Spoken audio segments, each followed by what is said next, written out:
cerebrum, cerebellum, corpus callosum, midbrain, pons medulla. Sa taas ng corpus callosum ang cingulate gyrus. Tapos dito, fornix.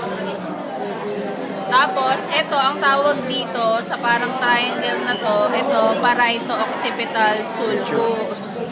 Tapos, ito, calcarine. Ito, calcarine. Tapos, ang parts ng fornix, crus, body, at saka column. Parts naman ng corpus callosum, genu, rostrum, trunk, saka splenium.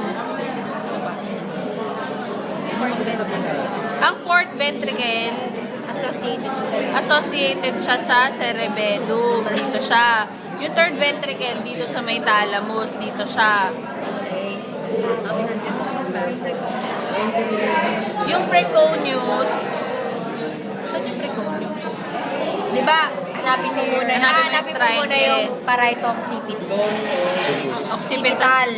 Tapos, ito, preconeus.